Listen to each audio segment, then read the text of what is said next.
when the weight of the world's on me and I'm falling to my knees. I remember where my help comes from. There's a victory already won. In my weakness, you are strong. You've been right there all along.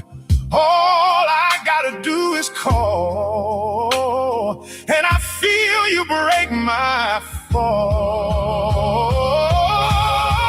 There is power in the name of Jesus. Every chain has got to break. There is power in the name of Jesus. Every stronghold has to shake.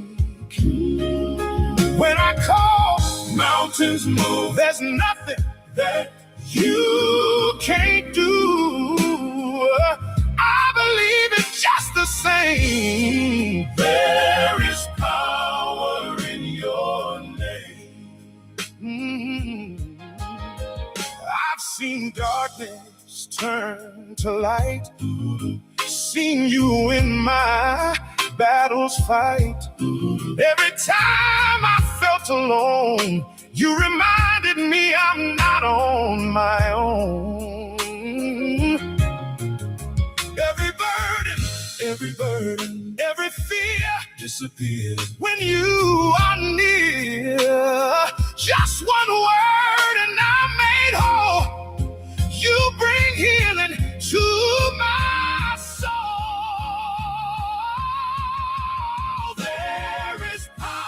In the name of Jesus, every chain has got to break.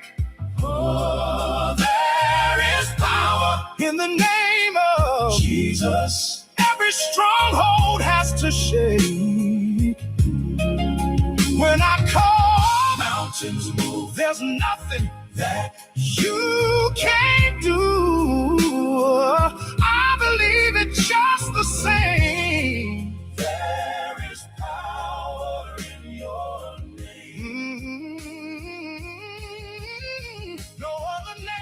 Can say like yours. Open hearts and open doors. From the grave you rose in light, gave us everlasting life. So I'll lift your name on high, testifying, glorify. Every breath I'll proclaim. There is power in your name. Say the name, feel the change. Everything won't stay the same. When I speak it, chains fall down. I can feel it all around. Jesus, Jesus, strong and true. There's no name above you. I'll declare it loud and clear. Your power's moving here. There is power in the name of Jesus. Every chain has got to break. Oh, there is power in the name of Jesus. Every stronghold has to shake. Oh, when I call, mountains move. There's nothing that you can't do. I believe it just the same. There is power in your name. Jesus, Jesus, Jesus. Oh, there's power in your name. Jesus, Jesus. Oh, I'll never be the same.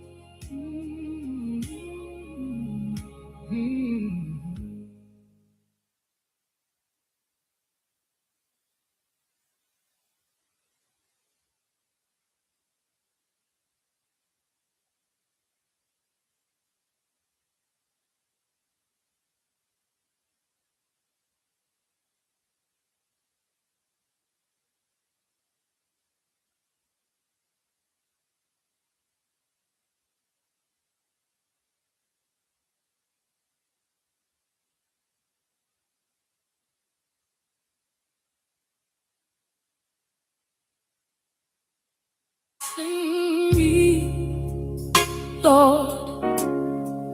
You keep on blessing me. Every day I live is a gift I didn't earn. Don't you see? I woke up this morning, couldn't even find my voice, but you moved on my spirit and you gave my soul a choice. When the road got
Testing 1, 2. All right.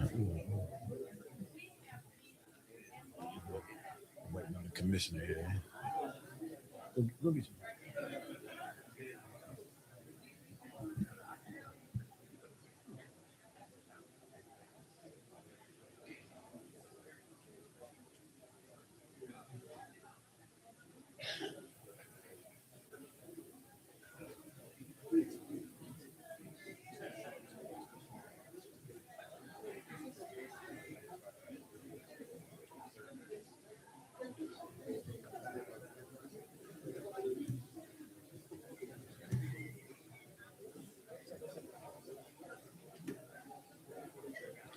All right, ladies and gentlemen, we're getting ready to get started with this evening's meeting.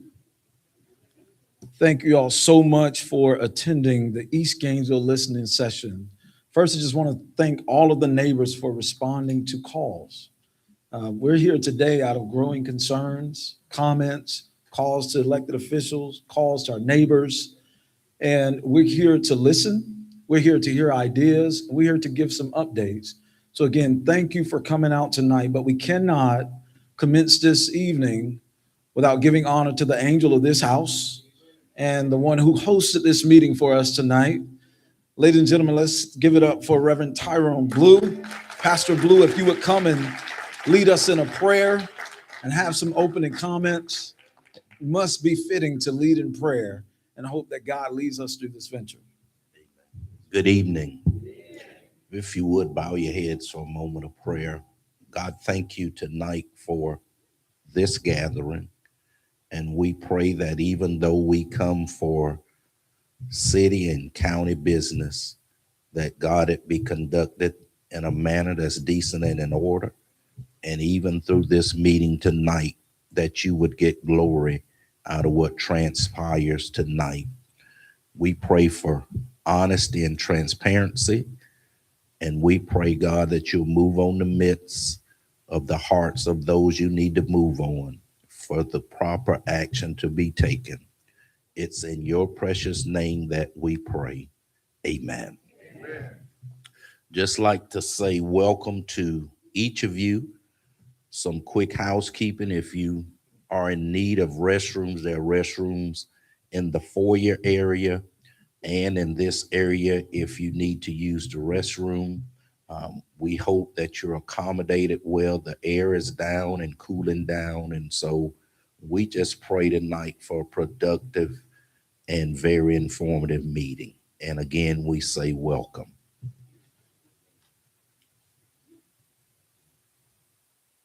Thank you, Pastor Blue. And I just want to say the hospitality here is awesome. As you see from the time you pull up in the parking lot, and when we was getting set up here, when the commissioner called, we answered, and it's just a testament to your leadership here.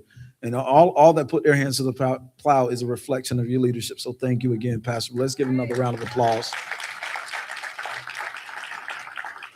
Now, I'm not going to prolong this evening because I know we're ready to talk. We're ready to talk. We're ready to share some things, some thoughts, some concerns, some improvements. And so we're not going to do the part where we try to acknowledge everybody that's in here, right? Because it's a lot of people in here that's in leadership. It's a lot of people in here that's current leaders of our community advocates, those that are seeking office. Just turn to your neighbor. We in church, so I get to say it. Turn to your neighbor and say, neighbor, you are important. You are special because you are here. Amen. All right. So without further ado, again, as we talked about while we're here tonight, this is special for many of us. Me in particular, I grew up in East Gainesville, and to see the community respond in the way that it has to have this meaningful discussion says something about this area, this side of town, on how we believe in the promises, we believe in the purpose that's set before us here at East Gainesville. And for those that don't live here, but you come to be a part, it shows the interconnectivity of all the neighbors in the city of Gainesville and Alachua County, that we all care about each other because we're all in this together. Amen. So without further ado, I'm going to call up the person who answered the call, when these concerns were going up. I know many people did. I saw flyers. I saw many people reaching out and many people talking. And of course, the leader of this district, Commissioner Desmond Duncan Walker, saw fit that we congregate here tonight to have this meaningful discussion. And she partnered with her partner. I'm not going to say partner in crime because I saw the chief and I see the chiefs back there. But she partnered with her partner in purpose. How about that? That's a good substitute. And they come together to do this event here tonight. So without further ado, ladies and gentlemen, let's give it up for our City Commission District 1 leader, Commissioner Desmond Duncan Walker.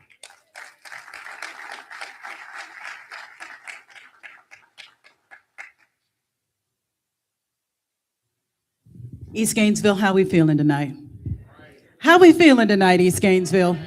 All right, so first of all, I owe a big thank you to all of you, because the truth of the matter is that we would not be sitting in here if we did not have diligent, passionate, serious-minded people about East Gainesville who call, who text, who stop me in the grocery store, who see my mama and tell her to tell Desmond to call me. So the truth of the matter is, I want to tip my heart and say thank you to the people of East Gainesville who I love. Many of you I grew up with. Many of you knew me before I was in the earth. And it is because of you that we are here tonight. So thank you for loving this place and wanting to see it improve. The angel of this house, every time I call on you, you don't say nay, you say yay. And I say thank you for that. This is the second time that I've had a community meeting here in this space. Thank you, thank you, thank you. I don't want to prolong this evening because the county's presentation is going to be first. We're going to do this in two different ways tonight. It's going to be very engaging. That's the goal. The county is going to have a presentation in this space. There will be Q&A. Am I right, Commissioner Cornell? After your presentation. After the county's presentation and Q&A session, we will move over, and thank you again, Pastor, for allowing us to do this. We will move over into the old sanctuary. Somebody say old sanctuary, okay? That is really like a meeting or event space now, and there will be several tables set up where the city will conduct table topics. So you'll get a chance to engage based on the topic of your interest with a moderator and city staff to hear your concerns as well as to answer your questions. Is that okay? I'm so grateful that you are here. I don't want anybody in this room to think that East Gainesville is intentionally overlooked. Because the truth of the matter is, we know how long things have looked this way. We know the needs that we have. But if you would take a moment with us tonight to once again share, to listen to the status, I can tell you that I will continue in my advocacy for you, and I believe Commissioner Cornell will say the same thing. I will continue to prioritize East Gainesville and our needs. I'm excited about some of the things that the city is going to share tonight because there may be a couple of things that you're not aware of. We want to make sure that you are. But the most important thing tonight is that we hear from you. I thank you so much. I want to turn the mic back over to John. Are you going to pass it on? Okay, well, let me call up Commissioner Ken Cornell, who is the chair of the Alachua County Commission. And the other reason that it was important for him to be here tonight, I get a lot of phone calls about one of the topics that you're going to discuss tonight, and that is 15th Street. Amen? All right. 15th Street is not a city street. A lot of people don't know that. And so while I will always field your calls about 15th Street, this right here, okay, is who ultimately controls what happens with 15th Street and the county commission. So it was important that both of the commissioners that represent this area be here tonight. And I'm very, very glad that we're here this evening so we can share and so that we can listen. Commissioner Cornell, without further ado, I turn the mic over to you. Thank you, sir. Give her a round of applause. Thank you, Commissioner. Commissioner Duncan Walker is in my phone as Trouble. And I'm in her phone as Trouble.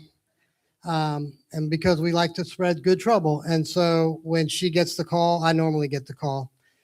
I need to correct one quick thing she said. I wish I had the power of 5, but I am one of 5. I am the current chair. This is my district. We represent the entire county, all 5 districts, all 5 commissioners represent you. So you actually have 5 voices, not just one. I'm here to share what we're doing on 15th Street and a number of other things, and I want to hear from you as well tonight. Before I get started, Pastor Blue, thank you for opening up your church to us. I had a deja vu moment when I was driving in because the last time I was here, there was a initial community meeting about Ability Housing, bringing affordable housing to Southeast 15th Street. And they were telling us what a great $20 million project it was going to be. And I'm going to talk a little bit about where we are on all that. Before I get started, and I'm going to try to keep it to 5 to 10 minutes, but I have a mic and I'm an elected official. So I want all of the county staff that are here, I'm going to ask them when I call their name, please stand up. When you hear their title, if there's something specific that you want to chat with them about after we break out, I want you to be able to identify them and see them and ask them directly questions. But that's a big list, and I think it shows how committed the county is. Okay, Ramon Gavarete, he is our Public Works Director. He's going to be giving the presentation on Southeast 15th Street and the Kincaid Loop. Stuart Cullen is the Engineer 3. I think it's kind of his right-hand man on this project. We've got Candy Nixon, Assistant Director of Community Support Services. She's leading up the presentation on the Legacy Project, which is the housing piece. Her team is Satori Days. Satori, if you'll stand up, she is with Community Stabilization Program Manager. We've got Ralston Radika. Ralston is actually probably going to do the presentation on the housing program. He's our housing program manager. We've got one of the coolest names, I think, in the county, Jeannie Necessary. Jeannie is our community outreach manager. And I've met 2 necessaries in the last 3 weeks. Jeannie just joined the county. And this is the first event I have with my new hearing aid. I got a hearing aid on Sunday, and my hearing person's last name is Necessary. So it is necessary. We've got Chris Gilbert. He's with our Environmental Protection Department. He can answer questions about what's happening on the Lincoln property. And we also received word that there could potentially be contaminants on the Legacy Project property across the street. So the county is doing work on that. And then we've got the best Veteran Services Director in the entire United States, Olajuwon White. He actually deserves a round of applause. Olajuwon, actually everybody does, but Olajuwon is really an amazing person for our veterans. Okay, I'm going to give an overview. The overview is kind of context. Then the presentations will give the details, and then we'll certainly answer questions. And then we can also do breakouts and do one-on-ones afterwards. Florence Landfill. Who's here for the Florence Landfill? Okay, great. So if you've been following the Florence Landfill, it had a special use permit that was renewed in 2019 through 2024. We did a comprehensive plan amendment, which would change the use of not putting a landfill in a neighborhood. And that was the initiation of us attempting to close the landfill. Mr. Florence filed an extension through the state, and we've been arguing about what that date is. Well, we reached an agreement, as I've been told last week, that the conclusion of that date, we thought it was the end of 2027. He was pushing for the middle of 2028. We have agreed it's going to be January of 2028. Prior to January of 2028, if that landfill is going to continue to operate, it is going to need to get another special permit from your local county commission. Guess how many votes that requires? Okay, I'm a no. And right now, my colleagues, all 4 of them, are also a no. As we get closer to that date, everyone that just raised their hand, I need you to find me, and we need to organize and communicate. Okay, so January of 2028 is when that permit expires. Second thing, the Legacy Project. Ability Housing got a $20 million grant from the state of Florida to build affordable housing on 15th Street across from Lincoln. We had the first community meeting, as I said, right across the street, right across the hall. The county listened to the community, and what we learned actually from the community was an interesting statistic. In Alachua County, affordable housing is widely dispersed. It's east of Main Street on Gainesville, and it's up and down the I-75 corridor. But when you focus in on the city of Gainesville, and the Azalea Trails neighborhood identified this, when you focus in on affordable housing in the city limits of Gainesville, 88% of all affordable housing is east of Main Street. The county didn't like that. The community didn't like that. And so we actually passed a policy that said, if you want affordable housing and you want public dollars, no problem. Make sure it's a good project. We will not do it unless it's west of Main Street. We want workforce housing. We want market rate housing. We want housing that lifts people up. And so that's when we killed that project. The county bought that land from Ability Housing. It owns the land. We entered into a community engagement process, and we are really close to, you're going to see a preview of, I think, the August meeting at the county of where we are, but we're going to build market rate housing on those 13 acres. And so that's called the Legacy Project, and we have a presentation tonight about that. Kincaid Loop, it's a $3 million multi-purpose loop that should have been built 10 years ago, 5 years ago. It's actually being built. You're going to get a presentation on that. All right, let me talk about Southeast 15th Street. I need to frame you so you understand where your commissioner is coming from when he got elected. We are attempting to solve 4 to 5 decades worth of road resurface issues countywide. We have 900 miles of county roads.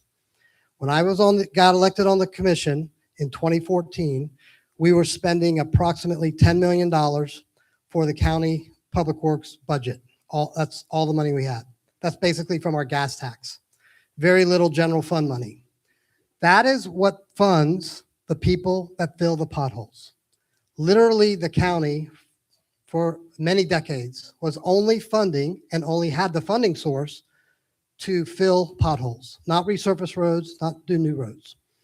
We started putting money into the general fund in 2014, and as of the last budget cycle, we're right around $8 million of general fund. $8 million doesn't pave a lot of roads. So what did we do? We went back out to the voters and we passed the infrastructure sales tax. You all passed the infrastructure sales tax. That gives the county the ability to put sales tax dollars into roads and housing. I already talked a little about the housing part. It's about $5 million a year. The roads part is between $12 and $13 million a year. The city is using their piece of that for fire stations. And there's a great article in the paper today about Station 9 and Station 3. If you're interested in that, please read that article. That is also happening, and the county's participating in Station 9 as well. So what did that do? That gave us a funding source that was passed in 2022. Now, to get ready for that funding source, we did a survey of every road in Alachua County, all 900 miles in 2020 during COVID, because we were getting ready for how are we going to address this issue. We did that survey with a consultant. The consultant then analyzed the road maintenance, the road condition, the number of trips, the number of people that use the road. They kicked back a 10-year plan as to what roads should be repaved. This was in 2020 and 2021. When they kicked back that plan, Southeast 15th Street was not on the plan. It didn't have enough traffic according to the consultant. So, right, wow. So what did the county commission do? They said, that's not acceptable. If we're going to pave roads in the western part of the county, we also got to pave roads in the eastern part of the county. Another thing happened in 2022. In 2022, we had another thing happen. We turned to district commissioners. And so we were operating in 2022 and 2023 as district commissioners. So I was like, you're not paving any roads in my district. We need to redo that plan. So the county redid that plan. And when they did that, Southeast 15th Street got put on the list. I was really happy. It got on the list. In 2029, not happy. So here we stood. We now got it on the list. We now have a dedicated source for repaving roads, $250 million over 10 years. And we went to our public works director and we said, we've been doing this program now. So we got the tax passed in 2022. We approved the plan in 2023. We started paving roads in 24 and 25. 2 months ago, we had a meeting and this was our first update of the transportation improvement plan. And we said, Ramon, you've got to be able to tell us how things are going. And we want to move some roads up. Of all the roads in Alachua County on a 10-year plan that was established and passed in 2023, there were 2 roads that got moved up. The first road was the road in front of Santa Fe College. Anybody been on that road? Yeah, if you need to get your feelings knocked out and you get off Southeast 15th, go down to Santa Fe, okay? The second road, I said, you're doing one on the west, we got to have one on the east. So the second road was Southeast 15th Street. And tonight you're going to see the presentation of what we're going to do. Now, we had to do a couple of things in order to move that road up and to be more efficient with how we're paving roads. And in the last 2 months, I'm going to ask Ramon to talk about what we're doing in addition to, I'm talking about road repaving. We're also doing, putting more crews on potholes, because that was the Sunday call that I got 3 Sundays ago when Desmond said, when are we having a community meeting? I said, tomorrow, let's do it. She said, not tomorrow, but how about July 22nd? I said, good. I'm on commission break. All the staff are out, but let's do it. All the staff stayed, and I stayed too, because I wanted to do this. So Southeast 15th, we are actually designing in-house. That gives us the ability to move quicker, to listen to you all when you see tonight where the crosswalks are going to be and the improvements are going to be. If we missed one, we need to hear from you. Now is the time that because you're going to have a new road in a year. And the reason that's important is because in addition to that new road, we're also doing the legacy project, which is the market rate housing project. We also are supporting the city with regards to Heartwood and E-Hetty and all the things in the Waldo 8th Avenue Road corridor that the city's doing. I want to say one more thing, and then I'm going to turn the mic over to the folks that actually have the details. I've been a commissioner. I'm in my 12th year. I can't remember a time when the county commission and the city commission have worked so well together. And it's not just because we have a good relationship with the elected officials. That is important. And it's not just because we have active community members like yourselves that call county commissioners and call city commissioners. We have the best staff at the county, and I believe you all have the best staff at the city that actually care about their community and are working side by side with each other to do things not just like tonight, but to actually put pavement on the ground, make sure that GPD and the sheriff are coordinated, make sure that if you're building housing that the city knows because they have to do the zoning for it. So I want to thank the city manager and his staff. Give him a round of applause, absolutely. Mr. Andrews. And my county manager and oh, I didn't mention Missy. Missy Daniels, stand up. She's the assistant county manager. She's actually the person who got all the county staff here today. So I want to thank you both because without you two, you know, we can talk and just say things that are nice, but actually the work gets done at the staff level. And with that, I'm going to now turn it over. I think we're going to do housing first, and then we're going to do, we're going to do road first. Okay, we're going to do Southeast 15th Street and Kincaid Loop first. Okay, Mr. Gavarete, your Public Works Director for the county. Thank you.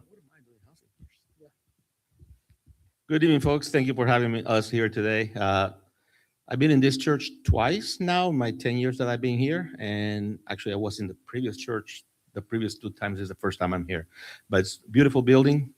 So congratulations on that. You know, thanks the Lord for allowing things like that to happen. I'm Ramon Gavarete. I'm Public Works Director. A little bit about me. I actually been in this county now going on 11 years. Time flies when you're having fun, says the saying.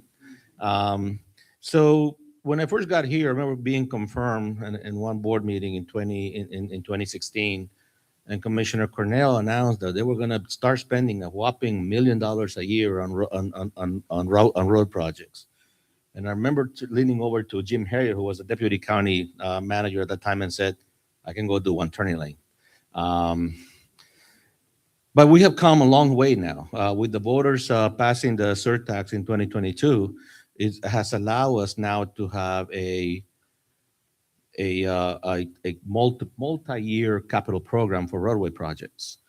Commissioner Cornell mentioned 250 million. It's actually, the board actually, in June 2nd, like he said, just recently revised that program, and with grants that we've been able to receive to do other projects and other funding that we've been able to assign, like when the development community comes in, they actually pay something called impact fees or multimodal fees. Our program now are approximately $272 million. So even though we had some cuts in revenue, and that's why one of the reasons why we were looking at the project, we actually ended up getting more revenue as we added all the revenues. Like Commissioner Cornell says, we were able to forward a few projects, and yes, the road around the college is one of them. But then the 3 roads along this, what we call the Kincaid Loop, they were all also forwarded from 2028, 29 to now to 2027. When we say 2027, by the way, our 2027 year starts October 1st of this year. So it's not that we're not going to start working until January 1st on these projects. Actually, staff is already working on conceptual things. What I'm going to show you today here is not 100% exactly what's going to happen because we're still working on conceptual items, but we will be out to bid, asking for proposals in the fall of 2027 for construction, not just on the 3 roads, but also on the Kincaid Loop. Can I have the next slide, please? And the next one. There we go. So that is the Kincaid Loop, the ones that the green lines that you see there.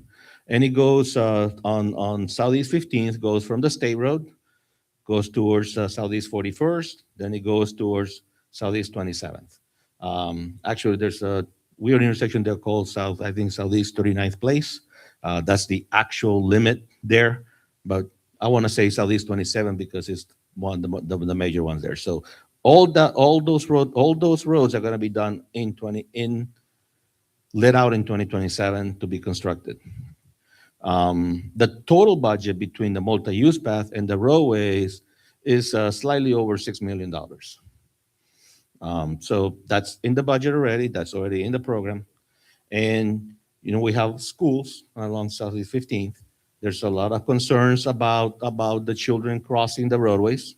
We all know that. And so you see those blue dots that you see right now on Southeast 15th, all those will be proposed crossings. And they're going to be, some of them already in, which is the rapid lights when they come in crossing. But one of the things that I have asked my staff to do now that we're now in the process of designing the road project that's going to go out, we're going to be doing some items to lower the speeds on the roads. I get requests to lower the speed limits all the time. This is my answer. I can go post 5 miles per hour on these roads, and people are still going to go 50, 60, 80 miles per hour. So you have to do something physical to the roads to lower the speeds. It's not just put up a sign and hope that we're going to have law enforcement come and issue a few tickets. So one of the things so we're looking at what we call as engineers traffic calming devices, which is a weird name of we want to reduce the speeds. So recently we actually did a lot of what we call speed surveys. And the next slide, if you got the package, can we go to the next? Actually has the results of those speed surveys. I'm not going to get into it because you can hardly see the numbers way up there. But we do have copies of this presentation here, so please get one because that information is here. And yes, like you all know, people speed on those roads. And by the way, I would like to ask you all to also think about who's the one using these roads. Most of these roads, even though they're considered collectors for us, they're basically a neighborhood roads for this neighborhood. So what are we going to do to try to lower the speeds? Next slide, please. These are just pictures representing some ideas that we have. I can tell you that there will be what we call raised crosswalks. Some people might call those speed tables. Um, and that's how you can, the other options that we have, and we consider them, all these options, by the way, is little chicanes where you will basically encroach. You do physical like a curve, you bring the curve in to give the impression this road is narrowing, you need to reduce your speeds. So that's part of what we're doing also. And this is not just gonna be on 15th, we're gonna be doing these treatments on all the 3 roads that I mentioned. Which locations we're gonna be doing these treatments on, I cannot tell you yet because we're still in the process of doing the conceptual design, looking at the funding, looking at the numbers. But there will be traffic calming. It's not just gonna be a stripe on the pavement, because again, that doesn't stop anybody. You have to do something physical to the roadway to slow people down. So speed tables or raised crosswalks, which is what we're calling them now, because we're gonna put them at locations where people are crossing. Now, we're gonna put raised crosswalks on all the locations people cross. I don't know that yet. We're still analyzing that, because then you're gonna have a raised crosswalk, drive 50 feet, and then another raised crosswalk. That might be too much, and I'm sure some of you also will actually complain about that for me if we do that. So I already told my staff we're not doing that. But let's raise the entire intersection area. That's something that we can do. So it'll be a long raised crossing, so you can have the 4 corners raised. So we're looking at doing stuff like that, items like that also. So I cannot tell you right now exactly where we're gonna do these treatments, but we will do some of these treatments, not only on 15th, but also on 41st, on 27th. Why? Because we're building this something called the Kincaid Loop. We want people to be able to go and use the loop to either whether it's walking or to biking or rollerblading, whatever use people want to do on these loops. We want them to get there safely also. So we need to lower the speed, not just on 15th, but also on the other 2 legs of this loop that we have here. So that's the current plan, and that's what I'm telling you we're going to be doing. As we get further into the design, and definitely prior we're going out to bid, those items are going to be available. We're going to keep our board informed of we're going to updating the budget all the time as we go along. We do have a budget, and we need to try to stay within that budget. So when it comes to potholes, if I can go in the next slide, please. I know that Sunday, while I was at home, I was also getting the same text messages that Commissioner Cornell was getting, one after another one. It was like rapid fire. So I said, okay, right now, at that time, we had 2 pothole crews going for 779 miles of paved roads. Commissioner Cornell said 900, that's correct. We have 200 miles of lime rock roads that also get potholes, by the way. And we have 700 miles of paved roads. The condition of a roadway system, we all know it. I'm not gonna be here telling you that our roadway system is great, because it's not. We do have pothole problems on a lot of our roadways, and most of them. So we had 2 crews going at all times right now.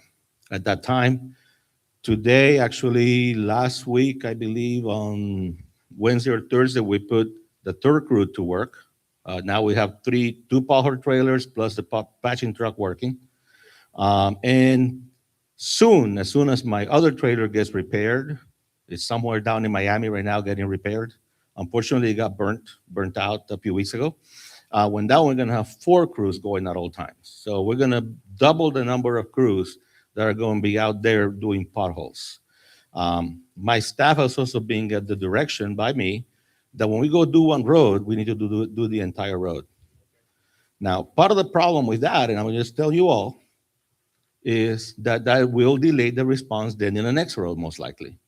Because what was happening before, my staff would go out to a road, they would fix 3 potholes because that's what the work order said, and then we go to the next road. Well, what happened was that 50 feet away, there was another pothole that they were not catching.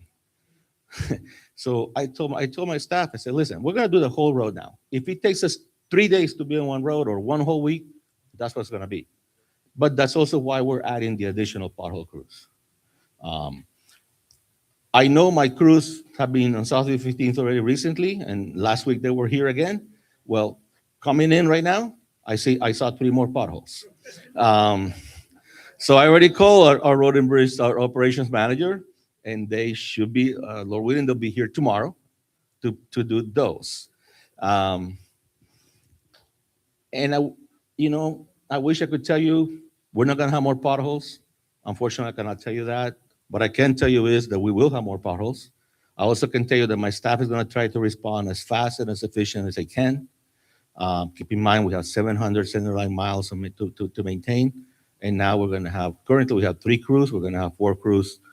Hopefully by the end of next week, we'll have the trailer coming back from Miami. And then that means that we'll have the 4 crews going on. That is more like, that's an effort that I'm having right now to do by my staff at least through the end of September. We might carry even more. The 4th cruise is a truck that very costly to maintain and to keep in operation, by the way, one of the trucks that we have. So, but there will be definitely at least 3 crews going at all times, even after the truck, if the truck goes away.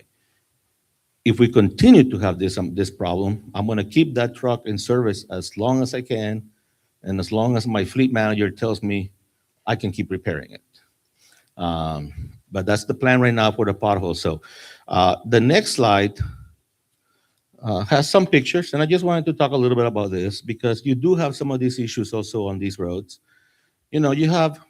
We have a lot of what's called alligator cracking or block cracking in the roadways. It's when you go see and you see a lot of, it starts with a small crack, but then it goes another one, and then all of a sudden you have little blocks of asphalt everywhere, And when you ride there, the ride is very, very rough.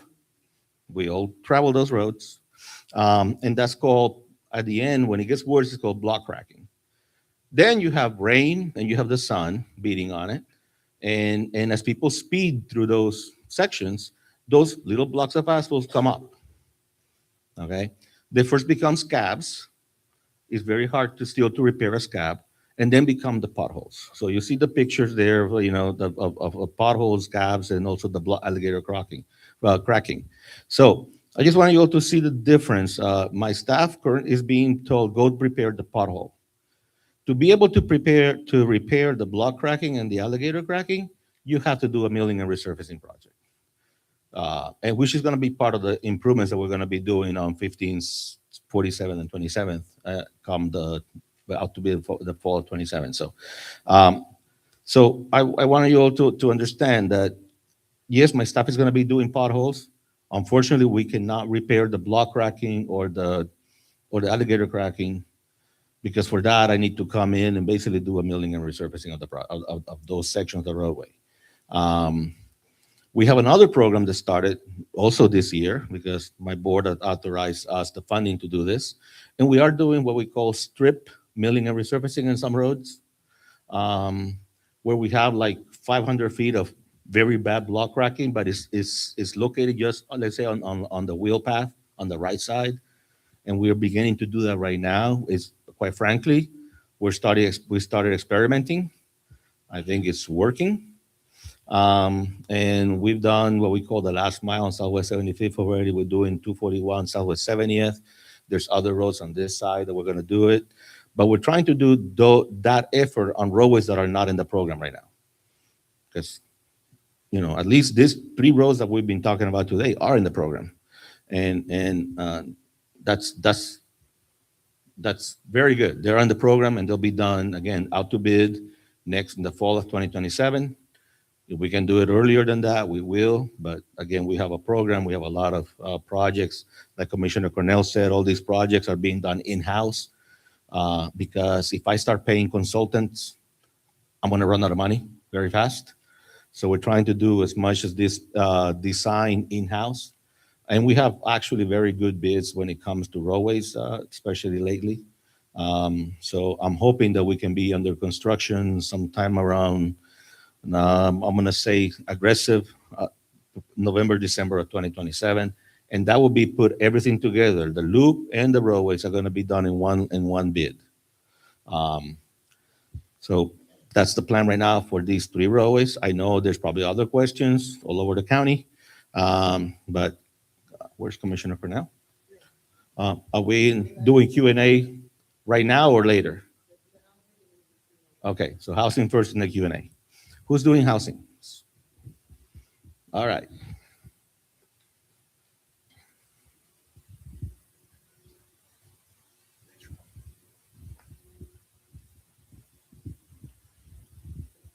All right. Good evening, everyone. If I can have the presentation. Thank you. So I'm Ralston Riodica, the Housing and Strategic Development Division Manager at Alachua County. So I have a few slides to give you updates on housing developments that the county has worked on and has funded in East Gainesville. First slide, please. So obviously our mission is to create, preserve, and retain affordable and workforce housing in Alachua County. And so we do that by supporting new construction, also preserving the existing housing developments in the county, and also retaining properties that have housing vouchers, such as a Sunrise Inn. Next slide. So through the Alachua County Housing Finance Authority is a conduit issue of multifamily mortgage revenue bonds. And so recently we've had a couple of projects in the pipeline in East Gainesville. The first one being Woodland Park 2. And so of course, City of Gainesville is also providing support for that. Next slide. So Woodland Park Phase 2 also with Gainesville Housing Authority. And so through the Housing Finance Authority Board, they approved $33 million in bond financing to renovate 144 units at that property. I believe construction's still ongoing. The first building should be done, I believe, in the next month or so. Corey, correct me if I'm wrong. And then the rest of the units will be completed by the end of the year. Next slide, please. And of course, Carver Gardens also is in the development phase. The financing for that through the Housing Finance Authority is scheduled to close next month. And so that's $19 million in Alachua County Housing Finance Authority bonds for the 100 units, full renovations. And so that's another project that the HFA board approved just last week or the other week. And so with the closing anticipated next month, the developer is looking to get construction started right away. And of course, there's going to be neighborhood meetings. And of course, they'll continue to update staff as well as the Housing Finance Authority Board, which meets every month. Next slide. And so as Commissioner Cornell stated, a little bit of context and history with the parcel called the Legacy Site.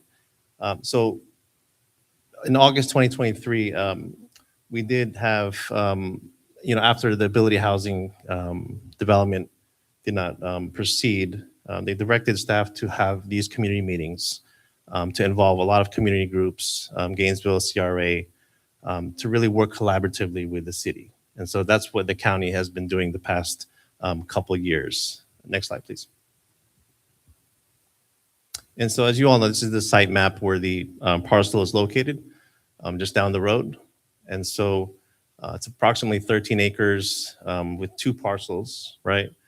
And we're really looking at developing both, according to what the community has told staff over time. You want market rate and workforce homes, right? Single family, detached homes. Next slide, please. And so part of that community engagement, like I said, having these community meetings throughout the community. Next slide. And so in May 2024, the board directed staff to develop that solicitation, right, to get proposals from qualified developers, to develop the 13 acres for single family market rate and workforce homes. Next slide. And so county staff work with our procurement department to create the requests for proposals. And it was issued in December 2024. And so we actually received 4 proposals. Unfortunately, none of them were responsive to what the county was looking for, and more importantly, what the community wanted, right? So single family, detached homes, market rate, and workforce homes. And so the county commission did not accept any of those proposals. They directed staff to refine the scope to really more of what the community wanted, and to also offer the land as a possible grant to a qualified developer, right? And so, next slide. And so what we did as staff, we put out the request for grant applications earlier this year, and we received 2 proposals. Because of the cone of silence, I'm not allowed to talk more into details, but as Commissioner Cornell mentioned, we are going to go to the county commission in late August to talk about the actual proposals that we received. And hopefully there'll be a selection made, at that time. And so once the decision has been made on development proposal, staff would proceed with, negotiations, in getting the developer agreement and making sure that, there's a very sound development that's going to be on the legacy site. Next slide. And so, of course, of the property, there's been a lot of, waste. And so county staff coordinated with a lot of volunteers, of course, other departments within the county to clean up the property. And so that's what we've done. Also worth noting, as you all know, there was potential hazardous materials on that site because of proximity to Lincoln Middle School. And so our Environmental Protection Department has contracted with local vendors to do more environmental due diligence. And so they started the testing this week for archaeological, cultural resources, and more of the geophysical site work. And so they're working on that. I believe it's about 50% complete. And so they anticipate completing that work, in the next few weeks. And so we'll hope to have that update also for the community and for the county commission in the August meeting. Next slide. I believe that's it. All right, thank you.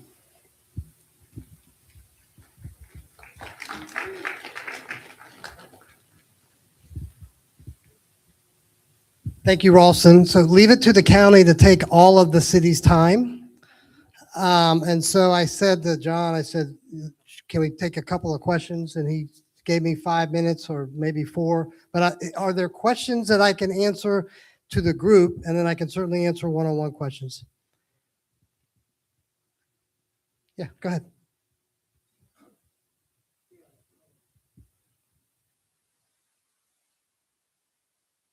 Anyway, my name is Mike Perkins, and my issue is with the EPA.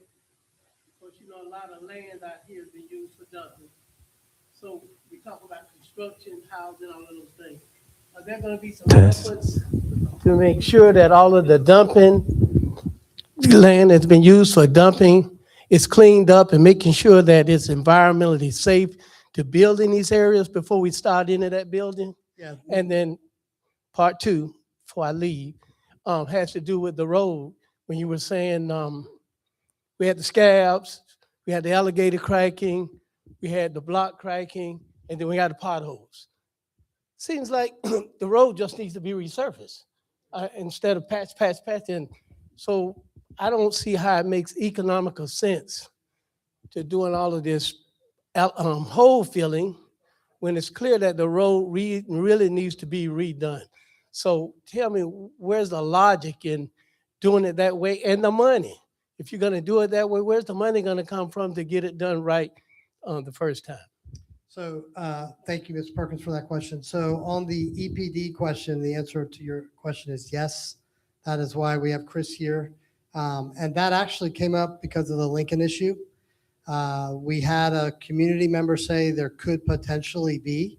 Well, we don't want to do a could potentially be, build a bunch of houses and then deal with this 2 decades from now. So all of that land, that 13 acres, is going to be tested and ensured that a developer can build houses on that property.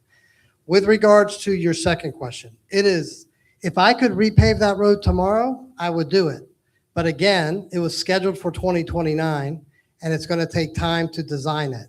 Now, if I said to you, well, the most efficient way is to just redo it, so we'll be back in November of next year, would that be okay? The answer is no. We have to maintain it until we redo it. So what are we doing? We had 2 pothole crews. Now we have 4. I wish we could just repave it, but that's the best answer that I can give you, the most honest answer. And hang with us. Hang with us. That's what I'm going to say. Next question.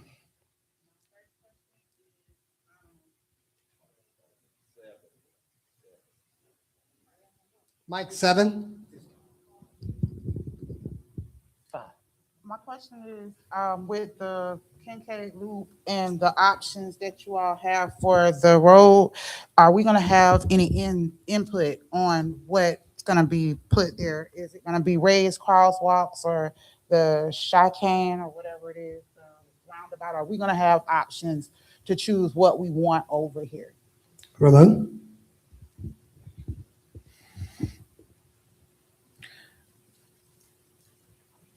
Let us please take a look at first. We're gonna come out with the options. I'm not opposed in having another presentation, but again, everything is budget driven also. So please keep that in mind when we come down. Now, the Kincaid Loop, you all had already a large meeting on the Kincaid Loop in this area. That was done a couple of years ago now, last year. So those comments are in the record, and when we design the Kincaid Loop, we're gonna try to accommodate a lot of those comments. Please understand, we cannot accommodate every single comment on every project.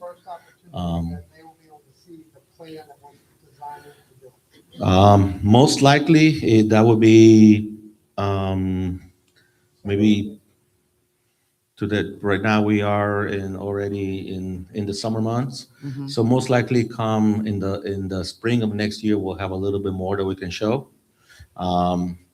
And we'll be presenting. We also have to take into account fire rescue, EMS, all those raised speed tables also reduce their speed. So we're very cognizant of that. So yes, you're gonna have another choice, another look at it, and then we're gonna be presenting that. Okay, I cannot really tell you a date yet. But I mean, the point here is we're designing this in-house. And so once we get that design that we can present to you, if there are comments, we want to hear them so that if we can adjust them, we will. Ms. Days? But what I wonder, where's the school board? Because I feel like if this was done before the rezoning, we wouldn't need no rezoning. And I feel like we behind the 8 ball. Yes, this sounds good, but where was this before the rezoning happened, where we got 2 of our schools are closed? And how would that affect the developers? If I was a developer, why would I want to put my name on development when you already have school closed? You know what I'm saying? So I feel like if y'all would have had this commitment and brought the school board along, because the first thing they say, well, we can't go on the hope of what the county is doing, but you're talking about bringing houses. Those are students that could have filled these schools. That never was given a chance because it was rushed. And now I see this and I see the impact. We could have saved our schools if they would have gave y'all a chance. And I'm disgusted. We have people here that actually voted to close the schools. It's disgusting. Ms. Day? Yeah, so I spoke at that. I didn't want them to stop the rezoning. I just wanted to pause, but that decision is made. And then there's an election. And so we'll see what happens after the election. But I hear you loud and clear. And I am hoping that when we bring real development, that will help with that situation. In the back. Hi, yes. I'm a simple person with a simple mind. I need some more concrete projections. I know you'd be estimating right now, guesstimating, but when I hear that it's going to be all 3 sections of the road and I hear design, I did hear in-house, which will cut down on some of that time. So I appreciate that. But when we're designing something and then we have to keep planning to get ready to commence to begin to prepare something, well, that means that none of that whole resurfacing is going to happen until we figure out whether it's going to be a bike path or this, how many trees, what flavor trees. So I'm trying to get a real estimation because it sounded like 2029 anyway, at least. Okay, I'm just keeping it real because you said it's not even probably going to be ready to go out to bid until fall of 2027.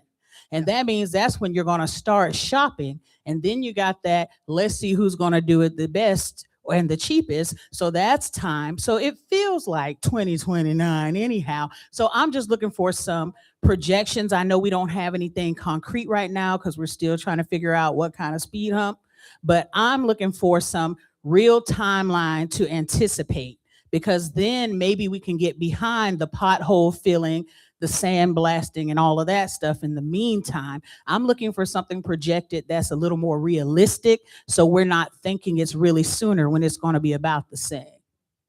Ramon, I'm going to say what I heard you say, and then you correct me if I'm wrong. Design work has already begun. We are going to have a preliminary design by the end of this year, early next year, in-house. We will be sharing that with the community. We will then be finalizing that design by the summer and putting it out for bid by the fall. We will be getting bids back from that with, I heard you say a November date, and we hope to be putting asphalt down and doing the Kincaid Loop in November, December of next year. Did I misspeak? Or would it be a little bit later? Contracts would maybe January, February. So that's my best estimate today. And it's not 2029, it's 2028, but 2029 would have been 2031. So that's kind of the reality of where we are. Can I have more city time? No, stay here, Commissioner. No, we're going to take some more questions because we realize more people have more questions. If we can just do this, let's please shorten the question and kind of get to it so that we can allow everybody to get their questions in, if you all don't mind. Thank you. Go. I can hear you. I got to hear you. What happens to, like, we driving and our tires get cut up, or we have an accident, we get hurt. Y'all gonna take some responsibility on that? I mean, you fall in there and you got to damage your car, or, what happens? Y'all gonna take some responsibility?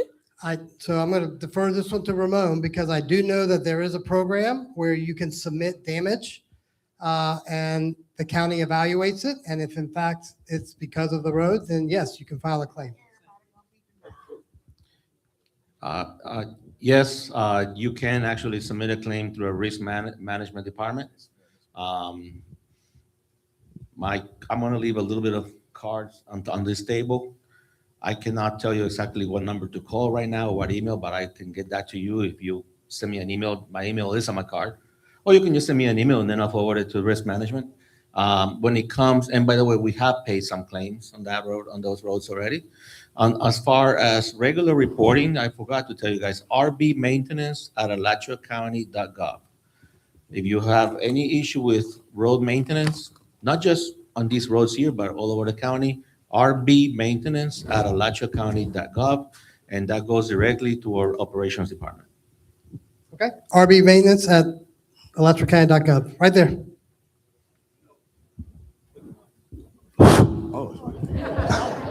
We got you. Y'all got a tough job. Hey, And, sign up for it. I know y'all fight for the people, but these people on this side of town been neglected for so long.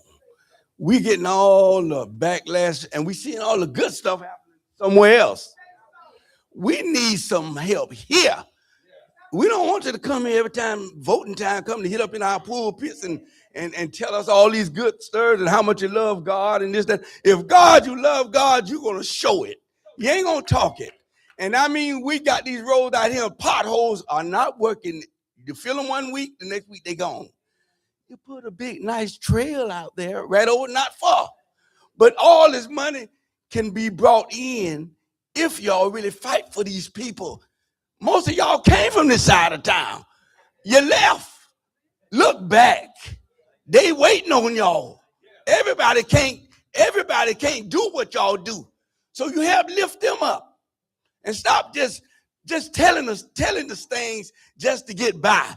All the screens and all that stuff, it was pretty. It was nice. All that is good. But this side of town need action. That road been like that for 50, 60 years. There never would be like that on the other side. And there's no way in the world human beings need, and it ain't like the people tearing it up. You got the city bus rolling. You got the county vehicles rolling. They heavy. We need some help over here. I know it's, and I know y'all say we on the thing, but they can kick that down the road again. So we're in church. Let me hear an amen. Thank you. We got in the back, and then we got Jancy. So our newest elected school board member, Miss Vincent. She ran unopposed, so she is a school board member-elect. Honorable. Thank you. I appreciate it. A couple weeks ago, I was the person that was complaining on a Sunday afternoon about y'all road. I had the opportunity to come and meet with some friends and family on the side, and I didn't realize how bad the road was, with a cone inside of a big hole, and it was just so terrible. And they could tell you what I did. Daphne could tell you what I did. The mayor could tell you what I did, and also Commissioner Cornell could tell you. It was just bad, okay? I'm on the west side. I don't have those problems, and you shouldn't have those problems. And when I talked to Commissioner Cornell, he said, Janice, I'm working on it right now. I'm taking care of it because I heard so much about it. And I'm glad when I said it about them potholes, the mayor and everybody said, we're gonna take care of this week. We're gonna patch up them holes. And they started patching up those holes. And I appreciate y'all for doing that. And I appreciate you for having this meeting and talking to your citizens. That was done for us on our road on Southwest 62nd Avenue. They made sure we was a part of that road when it was built. And I'm glad you're giving everybody the opportunity the same. But when you see potholes like that, it shouldn't be, because you tear people's cars, your tires and everything else, and they should be reimbursed. And I appreciate you. Thank you, school board member. So Jancy was one of 9 calls that I got that day. There were 2 tires that I understand were damaged, and I talked to Pastor Blue 3 times that weekend as well. So I want to thank you all for letting us know. Sometimes the road has a big rain, and and the potholes open up, and so we need you all to tell us so we can go. Charlie Jackson.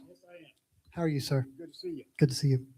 Turn the mic off. Yes, I'm Charlie Ray Jackson. I'm running for county Last commissioner. question. District number 2. And my question, Last question. Go ahead. okay, thank you. I'm running for county commissioner, district number 2. And running because I have a passion for people. I want to secure a future for a Alachua County citizen. These roads, ladies and gentlemen, let me tell you, they're bad all across the county. Let's get real. Now, do we have the money to fix them all? Probably not. We may have to just dig deeper. We may have to look at some other municipalities. What are they doing in Miami-Dade? Did they bring up a referendum? Did they bring like a 4 cents 10-year deal to fix the roads in Miami, Fort Lauderdale? Let's look at what other folks are doing. Stop digging into necessarily the property owner's pocket, but these roads, ladies and gentlemen, just not on the east side. I've been to Rochelle. I've been to Hawthorne.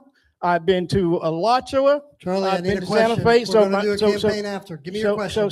So my question is, what's the plan if this doesn't work? Okay, thank you. So first of all, I need everyone to understand that the infrastructure sales tax has a statutory limit. I wish we could add to it, but we can't. So what we have is what we have. What we can do as county commissioners, though, is decide how do we spend that money. I said in my opening comments, the city is using their infrastructure sales tax for fire stations.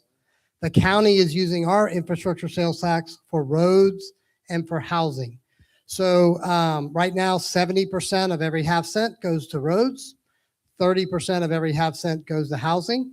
And what I would say is that in 2032, when that's up for renewal, if we can renew that tax, then we won't solve the problem, but that decade, we will be very close, much, much closer to solving a problem that has been here for 4 or 5 decades. Listen, I would love to keep going. I'm getting yanked at by the city, but I will stay, and you all come talk to me one-on-one. I want to hear from you, and I will answer your questions. Thank you, Commissioner Cornell. And thank you for everyone. I know there's still many more questions, but there's another part to this that's just as important, because all the questions that we couldn't answer today, and there's other topics that people want to talk about, like public safety, like housing. We've talked about housing, but what's going on the city side as well, infrastructure, all those different things like that. We're going to be talking about that. This is very important. We have food prepared over here next door. Go out from this door and over into the other sanctuary, the old sanctuary, as they call it. And we have breakout stations. You got to hear your voice, because there's no way we can solve this in one meeting.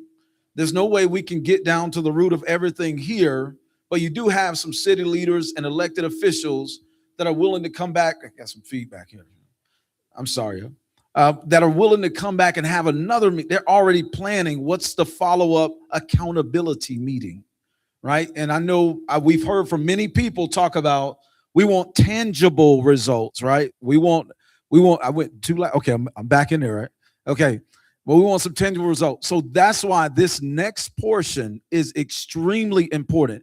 We know everyone can't stay, but as many people as we can, we're going to go over, and there are 5 stations broken out. We have facilitators that are here, and at each one of those tables, you actually have city staff that we're calling experts tonight. These are people that work in the field. They work in the field every single day, and they can answer more specific questions. They're going to be at those tables, and so the categories are public safety, economic development, and economic mobility, because both of those things are important. Youth engagement, what's going on with our young people? There are a lot of questions about that. We've seen some things recently happening in our community concerning our young people. We have infrastructure and appearance and housing, right? And so those are the 5 areas that we're going to talk about over here. Yes, ma'am. We're going to talk about over here next door. And again, we have some food for you. There's some sandwiches, fruit, and other things. Go in, grab your food, and then take your seat. But before we break out, I'm going to turn it back over to Commissioner Duncan Walker. Thank you so much. District 1, I just wanted you to hear this. And first of all, let's give the county a round of applause.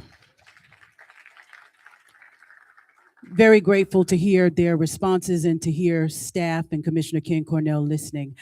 I wanted to let you know that you have county as well as city, and I did not do this at the top, but if the city staff would stand up who is here, these are the people that you'll have the opportunity to engage with in our roundtable discussions, and some will not be at roundtable. City staff, thank you very much. If you would stand, I greatly appreciate that. Can they get a round of applause? Thank you very much. The city has taken a different approach from the county tonight that was very, very intentional, because we have an office.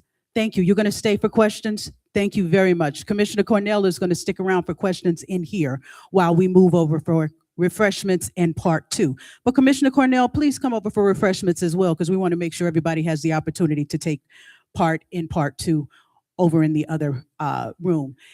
We have over in the city a governmental affairs and community relations department.